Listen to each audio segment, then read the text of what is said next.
মিথ্যা মামলা প্রত্যাহার ও ৮ দফা দাবি বাস্তবায়নে বাংলাদেশ সম্মিলিত সনাতনী জাগরণ জোট কর্তৃক আয়োজিত আজকের এই সাংবাদিক সম্মেলন। প্রিয় সাংবাদিক বন্ধুগণ, মিথ্যা মামলা প্রত্যাহার করে অচিরেই বাংলাদেশ সম্মিলিত সনাতনী জাগরণ জোটের মুখপাত্র শ্রীমৎ চিন্ময় কৃষ্ণ দাস ব্রহ্মচারী সহ অন্যান্য প্রতিনিধিদের মুক্তি প্রদান, সংখ্যালঘু সম্প্রদায়ের ৮ দফা দাবি দ্রুত বাস্তবায়ন, ৫ই আগস্টের পর থেকে এখন অবধি চলমান পরিকল্পনা মাফিক সংখ্যালঘু সম্প্রদায়ের উপর অমানবিক নির্যাতন, লুটপাট, বাড়িঘর ভাঙচুর, অগ্নিসংযোগ, ভূমি দখল, চাঁদাবাজি, হত্যা, মা বোনদের শারীরিক নির্যাতন ও ধর্ষণ, পরিকল্পনা মাফিক ধর্ম অবমাননার যে ছক তৈরি করা হয়েছে সেটির বিরুদ্ধে আইন প্রশাসনের পদক্ষেপ গ্রহণ, পাশাপাশি বাংলাদেশের নাগরিক ও এই দেশের ভূমিপুত্র হিসাবে নিজেদের অধিকার আদায়ে বাধা সৃষ্টি না করে আইন প্রশাসনের সহায়তা প্রদান প্রসঙ্গে আজকের এই সাংবাদিক সম্মেলন। প্রিয় সাংবাদিক বন্ধুগণ, ৫ই আগস্ট বৈষম্য বিরোধী ছাত্র আন্দোলনের ফলে ক্ষমতাসীন আওয়ামী লীগ সরকারের পতন ঘটে। আওয়ামী লীগ সরকার পতনের পরই যখন সবাই আনন্দ উল্লাসে মগ্ন, ঠিক তখনই বরাবরের ন্যায় সংখ্যালঘু সম্প্রদায় এর ওপর শুরু হয় অমানবিক নির্যাতন, লুটপাট, বাড়িঘর ভাঙচুর, অগ্নিসংযোগ, মন্দির ভাঙচুর, অগ্নিসংযোগ, চাঁদাবাজি, ভূমি দখল, হত্যা ও মা বোনদের শারীরিক নির্যাতন ও ধর্ষণের মতো জঘন্য কাজে লিপ্ত হয় একটি মহল, যার প্রেক্ষিতে বাংলাদেশের সচেতন এবং সংখ্যালঘু সম্প্রদায়ের ছাত্র, যুব এবং বিভিন্ন সংগঠনের দায়িত্বরত ব্যক্তিরা আমাদের এই অত্যাচারকে বন্ধের জন্য মাঠে নামে ৯ই আগস্ট এবং ১০ই আগস্ট শাহবাগে আন্দোলন করা হয়। আন্দোলন থেকে ৮ দফা দাবি অন্তর্বর্তীকালীন সরকারের প্রধান উপদেষ্টা সহ অন্যান্য উপদেষ্টা মণ্ডলীর কাছে পেশ করা হয় এবং সম্মানিত প্রধান উপদেষ্টা সহ অন্যান্য উপদেষ্টা মণ্ডলী ৮ দফাকে যৌক্তিক বলে আখ্যায়িত করেন, যার প্রেক্ষিতে আমাদের অন্তর্বর্তীকালীন সরকারের উপদেষ্টা আমাদের শ্রদ্ধাভাজন আমাদের ভাই মাহফুজ, তিনি আমাদের পূজাতে একদিন ছুটির ব্যবস্থা করেছিলেন। এজন্য আমরা বাংলাদেশ সম্মিলিত সনাতনী জাগরণের পক্ষ থেকে কৃতজ্ঞতা জ্ঞাপন করছি এবং তিনি পাশাপাশি ঢাকেশ্বরী মন্দিরে বলেছিলেন যে সংখ্যালঘুদের উপর যে ক্ষতি হয়েছে তার ক্ষতিপূরণের ব্যবস্থা করবেন, কিন্তু আমরা কোনো দৃশ্যমান পদক্ষেপ দেখি নাই এবং দোষীদের যে বিচারের আওতায় আনার কথা বলা হয়েছে সেটাও আমরা দৃশ্যমান পদক্ষেপ দেখি নাই। কিন্তু এখন অব্দি আমাদের ৮ দফা দাবি পূরণ না করে আন্দোলনে অংশগ্রহণকারী সাধারণ সংখ্যালঘুদের উপর মিথ্যা ও বানোয়াট মামলা দিয়ে সংখ্যালঘুদের কারাগারে পাঠানো হয় ও হয়রানি করা হচ্ছে, যাতে করে সংখ্যালঘু সম্প্রদায় আন্দোলনে অংশগ্রহণ করতে না পারে। শুধু তাই নয়, বাংলাদেশ সম্মিলিত সনাতনী জাগরণ জোটের মুখপাত্র শ্রীমৎ চিন্ময় কৃষ্ণ দাস ব্রহ্মচারীকে মিথ্যা পতাকা অবমাননার নামে তাকে কারাগারে পাঠানো হয় ও এখন অবধি তাকে জামিন না প্রদান করে হয়রানির জন্য করা হচ্ছে, যার জন্য বাংলাদেশ সম্মিলিত সনাতনী জাগরণের পক্ষ থেকে তীব্র নিন্দা ও প্রতিবাদ জানাতে আজকের এই সাংবাদিক সম্মেলন। প্রিয় সাংবাদিক বন্ধুগণ, নিম্নে আমাদের ৪১ দিনের তথ্য মতে যে ঘটনাগুলো হয়েছে তা আমাদের সামনে উপস্থাপন করছি। মোট ঘটনার সংখ্যা ৭০টি, তার মধ্যে মন্দির ভাঙচুর ও অগ্নিসংযোগ ১১টি, বাড়িঘর ভাঙচুর ও অগ্নিসংযোগ ৫টি, ভূমি দখল ৩টি, ব্যক্তিগত ব্যবসায়ী দোকান হামলা ৪৭টি, পারিবারিক নির্যাতন ও ধর্ষণ ৫টি, খুন ও আত্মহত্যা ৮টি। এখানে যে তথ্য উপস্থাপন করা হয়েছে প্রাথমিক যাচাইকৃত এবং যে তথ্য পাঠ করলাম বা বললাম সকল আমাদের তথ্য এখানে ব্যাখ্যা দেওয়া আছে, আমাদের প্রেস থেকে আপনারা দেখে নিতে পারবেন এবং আমাদের আইন প্রশাসনের প্রতি দৃষ্টি আকর্ষণ করব ঘটনাগুলো পূর্ণ তদন্ত করে দোষীদের যেন শাস্তি প্রদান করা হয়, এটাই আমাদের একমাত্র কাম্য। আর আমাদের বাংলাদেশ সম্মিলিত সনাতনী জাগরণ জোট আমরা আমাদের অস্তিত্ব রক্ষার জন্য আমরা মাঠে নেমেছি, আমাদের ৮ দফা দাবির জন্য আমরা কোনো কারো পক্ষ হয়ে নয় বা কারো এজেন্ডা বাস্তবায়ন করার জন্য আমরা এখানে লড়াই করছি না। সুতরাং আইন প্রশাসনের প্রতি আমরা সনাতনী সম্প্রদায় বরাবর শ্রদ্ধাশীল। সুতরাং আমরা আইন প্রশাসনের প্রতি আস্থা রেখে এবং তাদের কাছে অনুরোধ করবো প্রয়োজনে যেন আমাদের পরবর্তী যে কর্মসূচিগুলো ঘোষণা করা হবে যেন সহযোগিতা প্রদান করেন।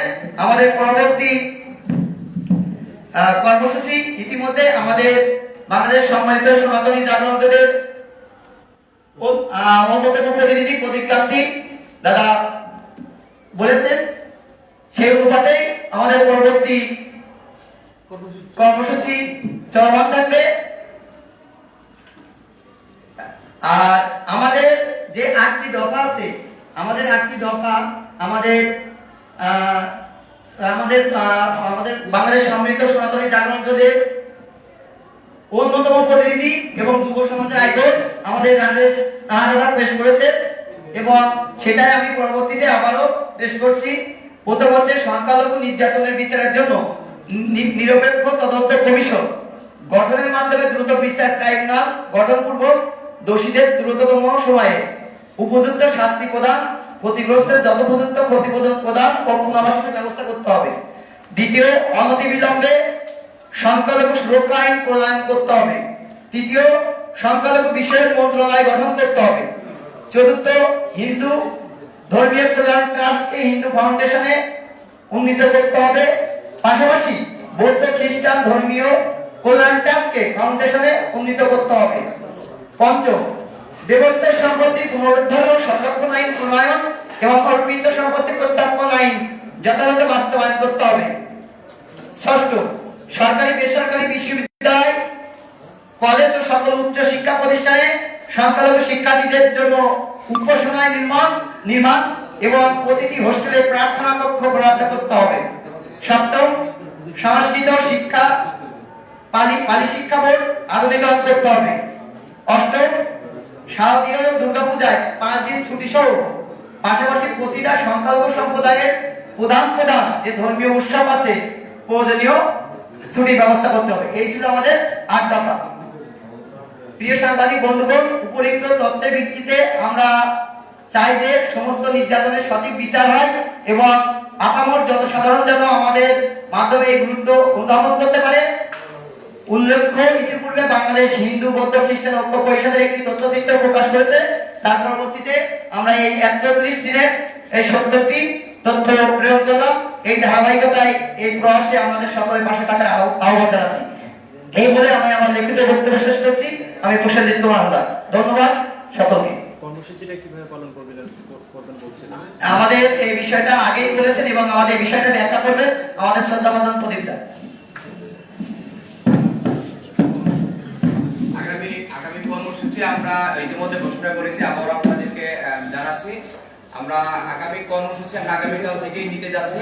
আগামী 14 ফেব্রুয়ারি রোজ শুক্রবার প্রত্যেক মন্দিরে আমরা আমাদের চিন্ময় কৃষ্ণ প্রভুর সুস্থতা এবং সকল যারা বন্দী এবং আছেন এবং যারা আহত হয়েছেন তাদের সুস্থতা কামনায় আমরা মন্দিরে প্রার্থনা সভা করব এবং সকলকে আহ্বান করছি আগামীকাল শুক্রবারে প্রত্যেক মন্দিরে এই কর্মসূচি বাস্তবায়ন করার জন্য। পাশাপাশি 21শে ফেব্রুয়ারি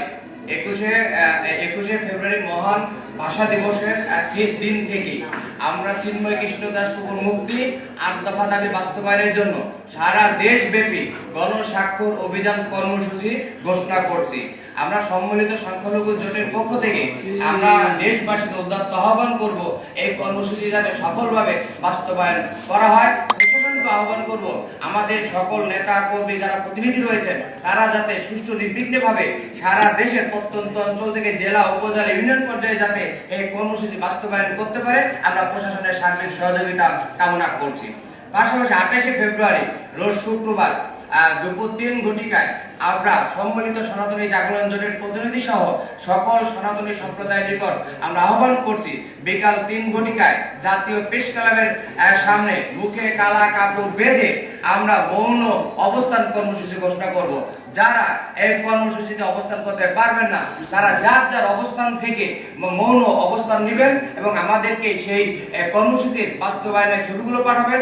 আমরা দেশব্যাপী আমরা সেই কর্মসূচির ছবি এবং ভিডিও অন্তর্বর্তীকালীন সরকারের কাছেও পাঠাবো যে আমরা এই দেশে 3 কোটি হিন্দু সম্প্রদায় কি চাচ্ছে, আপনার কি করা উচিত, আমাদের সাথে বসেন, আলোচনা করেন, 8 দফা বাস্তবায়নে আপনারা দ্রুত এগিয়ে আসুন। ধন্যবাদ সবাইকে। আগামীকাল সন্ধ্যা 6টায় হ্যাঁ, আগামীকাল সন্ধ্যা 6টায়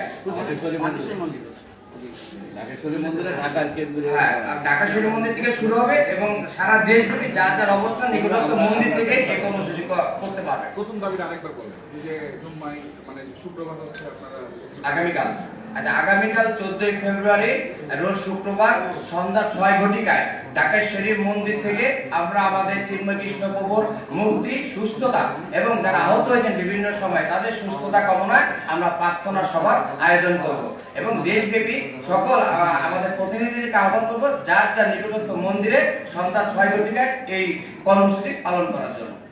ধন্যবাদ সবাইকে।